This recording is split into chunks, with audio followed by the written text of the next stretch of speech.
Next topic, names of the land.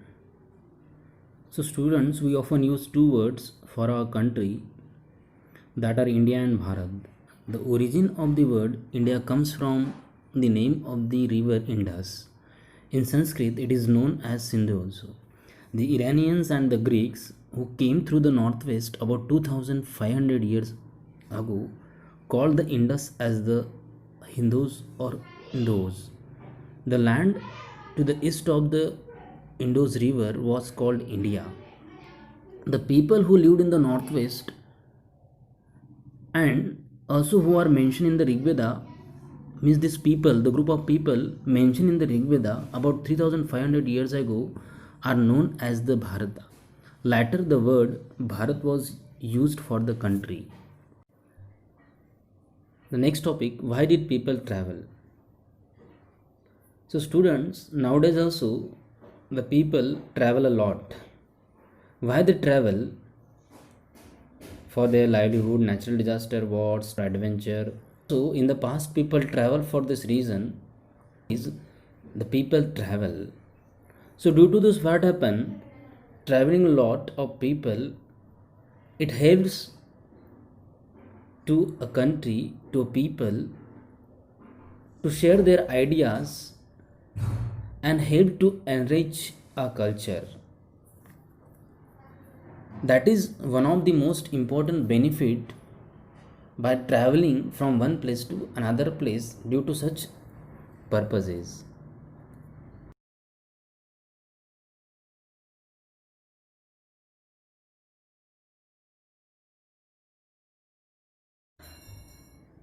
Next point, how to find about the past. So students, there are different sources through we know about our past, but basically we classified or divided into two major categories, that is literary sources and archaeological sources.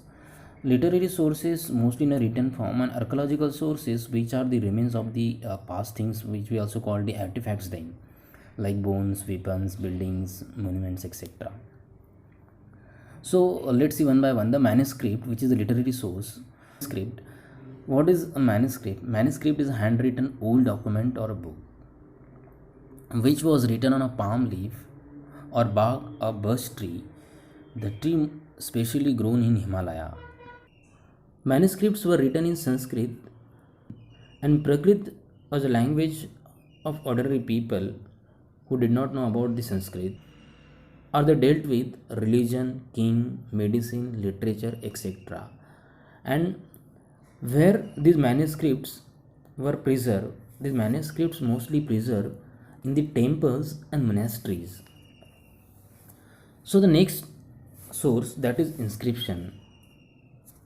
So inscription usually which were written on the hard surface such as on the stone or metal, objects which are made of hard. So what were the subjects of this inscription? So the subject of inscription, it means they dealt with the lifestyle or the life of kings, and as well as even the victory in the battles.